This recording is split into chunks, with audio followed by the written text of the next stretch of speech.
नारायण वासुदेव, हे नाथ नारायण वासुदेव, हे नाथ नारायण वासुदेव, हे नाथ नारायण वासुदेव। श्री कृष्ण गोविंद हरे मुरारे, हे नाथ नारायण वासुदेव, हरे राम हरे राम, राम राम हरे हरे, हरे कृष्ण कृष्ण कृष्ण हरे हरे, हरे राम राम राम हरे हरे, हरे कृष्ण कृष्ण कृष्ण हरे हरे, हरे राम राम राम हरे हरे, हरे कृष्ण कृष्ण कृष्ण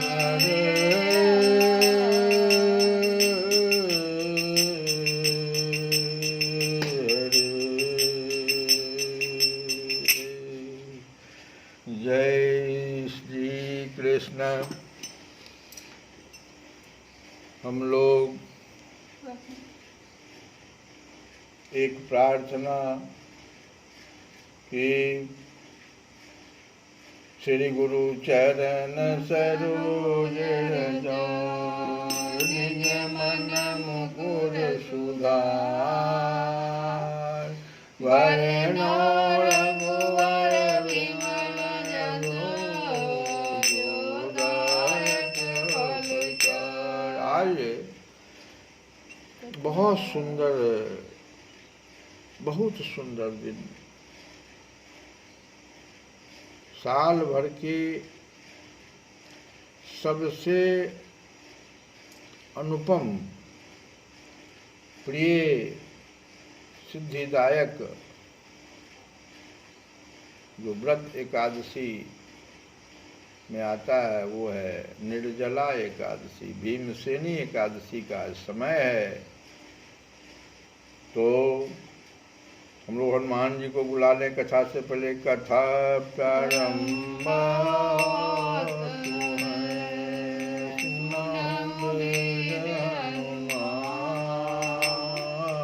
राम लखन सिए जानकी, सदा करहूँ कल्याण, सदा करहूँ कल्याण। मंगल भवन मंगलारी,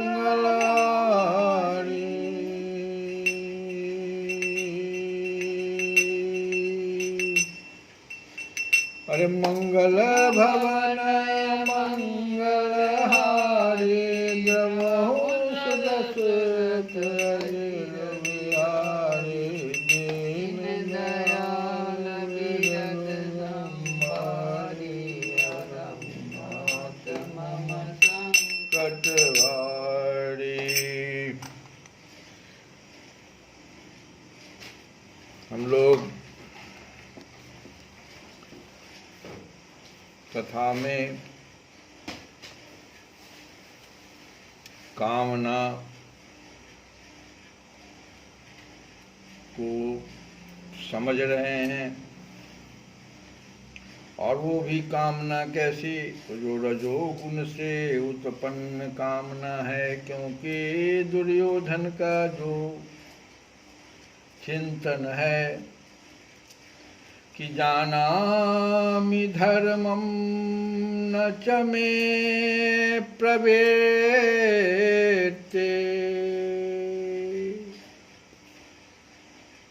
मैं धर्म को जानता हूं पर उसमें मेरी प्रवृत्ति नहीं होती।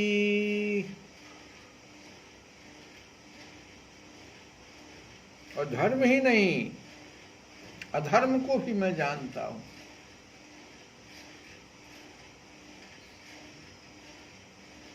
न जानामि धर्मं न च मे प्रवृत्ति, जानामि अधर्मं न च मे निवृत्ति। अधर्म को भी मैं जानता हूँ लेकिन उससे मेरी निवृत्ति नहीं होती। केनापि देवेन हृदय स्थितेन, मेरे हृदय में स्थित कोई देव है। देव को कहता है, इसके लिए वो देवता को देव कहता। मेरे हृदय में कोई ऐसा देव स्थित है जो मेरे से जैसा करवाता है। यथा नियुक्त है स्मि तथा करोमि।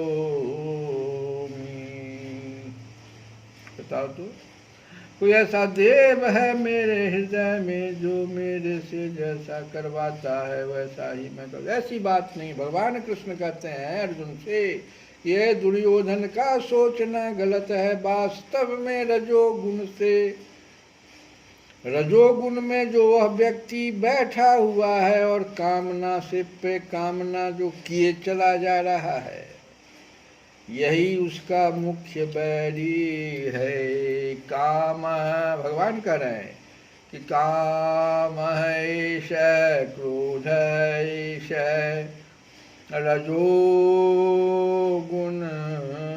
समुद्भव है। तो इसको तो हम लोग कल सुने थे, समझे थे कि रजोगुण में स्थित रहते हुए जो कामना किए जा रहा है, यही सबसे बड़ा बैरी है। इसी को सबसे बड़ा बैरी जानो। एनम बैरिनम विद्धि, इसको ही बैरी जान। तो आगे भगवान कहते, अब हमको लोग कल सुने थे इसी में कि कामना भी 4 प्रकार के होते हैं। कामनाओं के 4 हैं भेद। तो ऊपर की जो 3 कामनाएं हैं, कौन कौन से?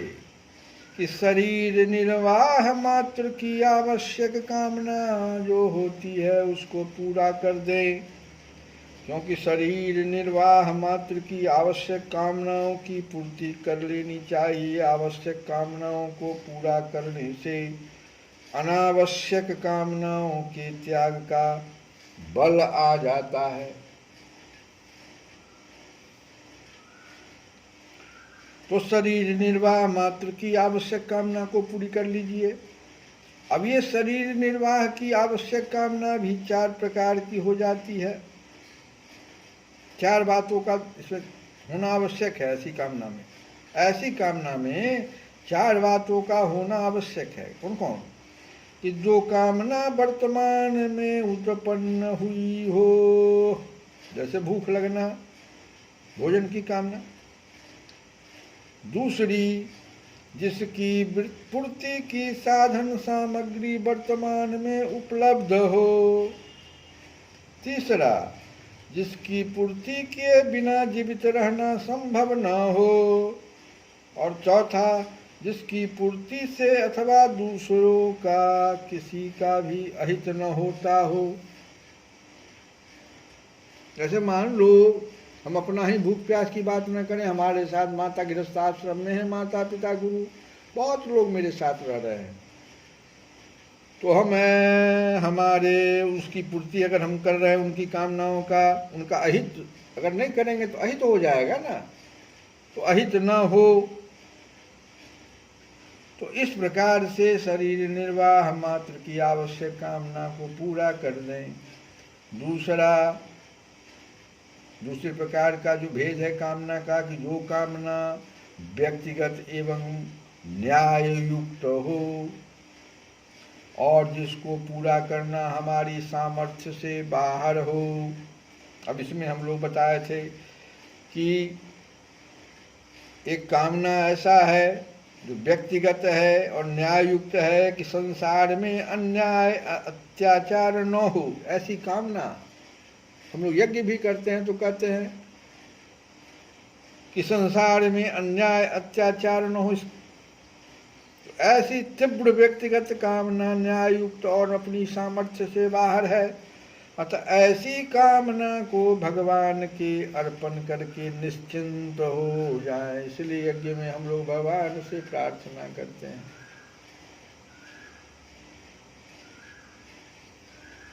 और पूरी भी हो जाती है, तो उसको भगवान के अर्पण करके मिटा दें ऐसी कामना को। तीसरा, कामनाओं के तीसरे भेद में आइए कि दूसरों की वह कामना पूरी कर दे जो न्याय युक्त और हितकारी हो तथा जिसको पूरी करने की सामर्थ्य हमारे में हो। इस प्रकार दूसरों की कामना पूरी करने पर हमारे में कामना त्याग की सामर्थ्य आती है। इन तीनों के अलावे जितनी भी कामनाएं हैं उन सब कामनाओं को विचार के द्वारा मिटा दीजिए। उसकी चर्चा भी नहीं करना चाहते, उसको विचार से मिटाते जाइए। इन तीनों में अगर आता हो तो कर दीजिए, अन्यथा उसको विचार से ही मिटा दीजिए। विचार में जैसे आवे ना, भाई ये मेरे लिए नहीं उपयुक्त, क्योंकि बांधेगा मुझे ये ढकेलेगा। दुर्योधन की तरह, जो दुर्योधन कह रहा है कि कौन सा ऐसा देव बैठा हुआ है जो मुझसे बार बार पाप कर्म करवाता है, धर्म से विमुख कर देता है, अधर्म में प्रवृत्त कर देता है। अब आगे जो भगवान कहते हैं कि महाशनौ महापाप्मा। महाशनो महापाप्मा से महाशनो क्या है और महापाप्मा क्या है, इसको हम लोग समझें आज। तो महाशनो देखो, कोई बैरी ऐसा होता है, ये कामना क्या है, बैरी है हमारा, सबसे बड़ा शत्रु है। भगवान कह रहे हैं सबसे बड़ा शत्रु है। अब कहते हैं कि कोई बैरी ऐसा होता है, कोई शत्रु ऐसा होता है जिसको कि उसे दे दिया जाए अथवा उस बैरी को, उस शत्रु को से अनुनय विनय किया जाए तो शांत हो जाता है। लेकिन यह काम ऐसा बैरी है, ये रजोगुण से उत्पन्न काम ऐसा बैरी है जो किसी से भी शांत नहीं होता। अगर एक की पूर्ति कर देते, जैसे 100 रुपये की पूर्ति कर दिए तो 1000 के लिए वो कामना कर देता है। वो इसी प्रकार से करता है ये काम रजोगुण वाला। जैसे तुलसी बाबा ने विनय पत्रिका में कहा कि बुझै न काम अग्नि तुलसी कहूँ। जैसे अग्नि होता है और उसमें घी अगर डाले तो अग्नि कभी भी अग्नि संतुष्ट नहीं होता और तीव्र हो जाता है। तो बुझै न काम अग्नि तुलसी कहूँ, विषय भोग बहु घी ते। विषय भोग बहु घी ते। जैसे धन मिलने पर धन की कामना बढ़ती ही चली जाती है, ऐसे ही जो जो भोग मिलते हैं त्यों ही त्यों कामना बढ़ती ही चली जाती है। इसलिए कामना को महाशनः कहा गया। ये महाशनः शब्द जो भगवान ने लगाया यही कारण कि महाशनः है, ये मिटता ही नहीं है और बढ़ता ही जाता है, इसलिए महाशनः। और महापाप्मा कामना ही संपूर्ण पापों का कारण है। ये रजोगुण से उत्पन्न कामना, चोरी, डकैती, हिंसा आदि समस्त पाप कामना से ही होते हैं। इसलिए कामना को महापापमा कहा गया है। कामना उत्पन्न होते ही मनुष्य अपने कर्तव्य से, अपने स्वरूप से और अपने इष्ट भगवान से, तीनों से विमुख हो जाता है। इस प्रकार से कामना जो उत्पन्न होती है रजोगुण से, तो वह अपने कर्तव्य से, अपने स्वरूप से, सतचित आनंद स्वरूप से भी, और अपने इष्ट से, भगवान से विमुख हो जाता है और संसार के सम्मुख हो जाता है, जो नाशवान संसार है और नीचे की योनियों को प्राप्त होता है। इस संसार, जो संसार प्रतिक्षण मर रहा है, नष्ट हो रहा है, क्षणभंगुर है, उस संसार से सुख लेने की इच्छा, ये तो वैसे ही हो गया जैसे सिनेमा में अंगूर दिख रहा हो और कोई कहे कि वो अंगूर हमें खाने की इच्छा हो जाए। ऐसा तो होता नहीं है। तो जब वहां हम रुक जाते हैं, वहां सिनेमा में,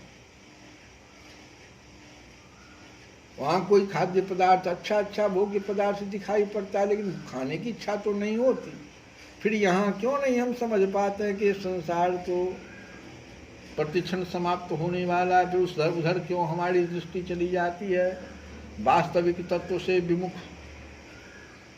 परमात्मा से विमुख और राग पूर्वक सांसारिक भोग भोगने में हम उसके तरफ सम्मुख हो जाते हैं। भोग बुद्धि से सांसारिक भोग भोगने वाला मनुष्य हिंसा रूप पाप से बच ही नहीं सकता।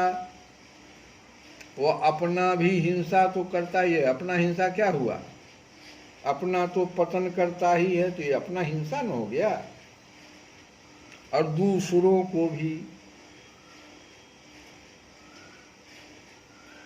जैसे कोई मनुष्य धन का संग्रह करके उससे भोगों को भोगता है, तो उसे देखकर निर्धनों के हृदय में धन और भोगों के अभाव का विशेष दुख होता है।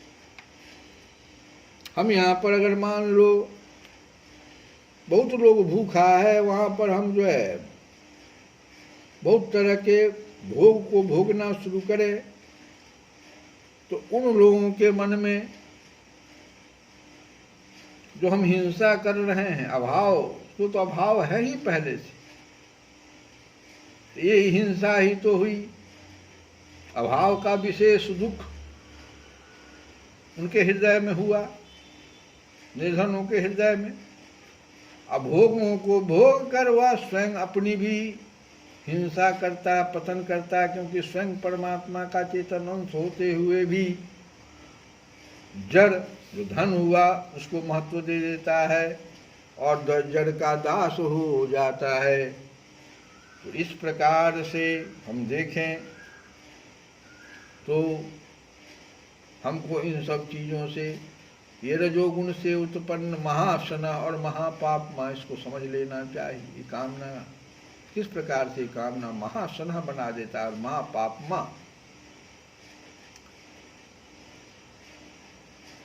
भगवान कहते हैं कि कामना को अपना मित्र नहीं प्रत्युत बैरी जानो। कामना मनुष्य की बैरी इसलिए है कि वह मनुष्य के विवेक को ढककर उसे पापों में प्रवृत्त कर देता। अगला श्लोक में भगवान यही कहेंगे कि जैसे अग्नि जल रही है, लेकिन धुआं अगर वहाँ ज़्यादा हो जाए तो अग्नि को ढक लेता है, वैसे ही हमारे विवेक को यह कामना ढक लेता है। अगले श्लोक में हम लोग इसकी चर्चा करेंगे। तो काम रजोगुण से पैदा होता था, पापों का कारण तो रजोगुण है और कार्य तमोगुण है। सभी पाप रजोगुण से पैदा होते हैं। हम लोग एक भजन गाएंगे, आज भगवान से प्रार्थना भी करेंगे। एकादशी जो है, भीमसेनी एकादशी। युधिष्ठिर की बात भीम नहीं शायद मानते थे। एकादशी जब भी आवे तो वो कहते थे मैं तो बिना खाए रह नहीं सकता हूँ। तो एक दिन युधिष्ठिर जी ने भगवान से ही प्रश्न कर दिया कि 24 और 2 जो अधिक मास में एकादशी, तो 26 एकादशी जो होता है उसमें से कौन सा एकादशी ऐसा एक एकादशी बताइए। भगवान कहे कि यहाँ तो बैठे हुए हैं व्यास देव, व्यास महाराज, व्यास भगवान, उन्हीं से पूछ लो तो सभी कुछ जानते हैं। और उन्होंने ही बताया कि सिर्फ एक ये जो निर्जला, ये ज्येष्ठ मास की शुक्ल पक्ष की एकादशी निर्जला, इसको कर लिया जाए विधि से, विधान से, तो सभी एकादशियों का फल उसे प्राप्त हो जाता है।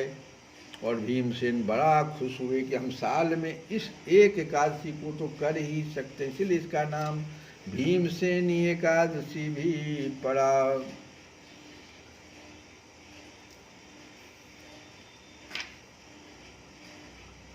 प्रभु आ जाओ, प्रभु आ जाओ, प्रभु आ जाओ, प्रभु आ जाओ, प्रभु आ जाओ, प्रभु आ जाओ।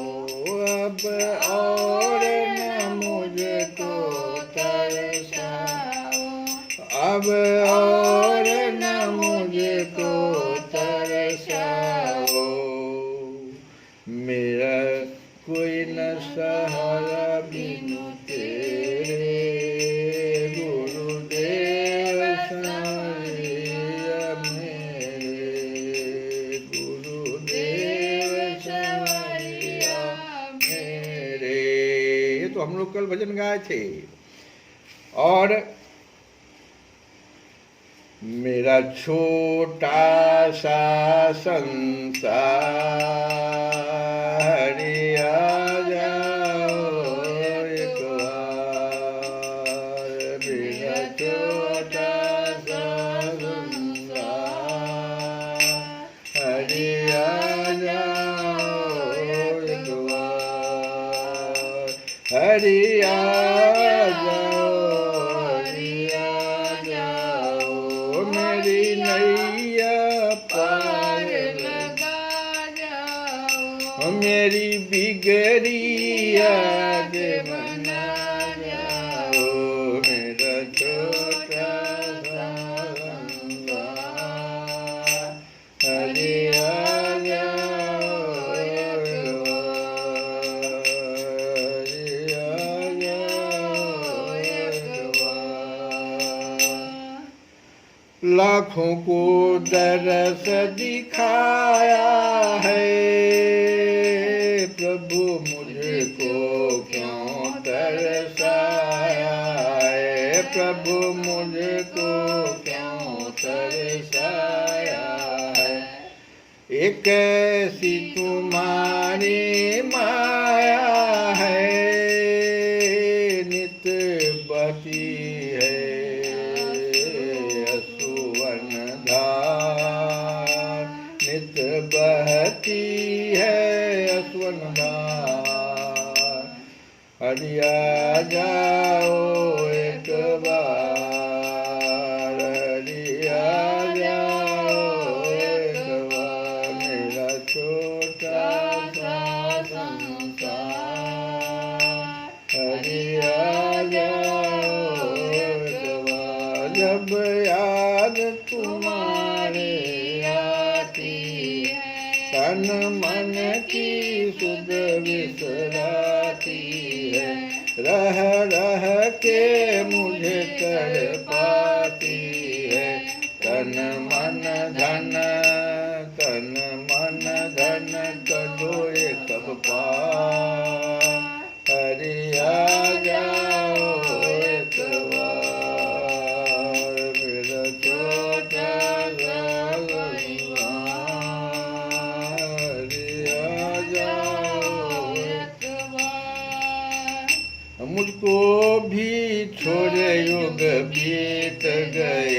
क्यों रूठ प्रभु मेरे मीत गए। मैं हार गया तुम जीत गए, अब दर्शन दो साकार। हरि आ जाओ एक बार, हरि आ जाओ एक बार।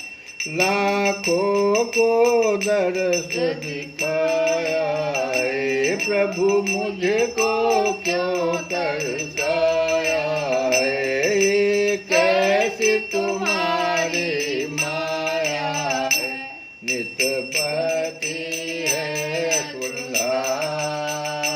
हरि आ जाओ एक बार, हरि आ जाओ एक बार। मेरा छोटा सा संसार, हरि आ जाओ एक बार। श्री राम जय राम जय जय राम, श्री राम जय राम जय जय राम, श्री राम जय राम जय जय राम, श्री राम जय राम जय जय राम, श्री राम जय राम जय जय राम, श्री राम जय राम जय जय राम, श्री राम जय राम जय जय राम, श्री राम जय राम जय जय राम, श्री राम जय राम जय जय राम,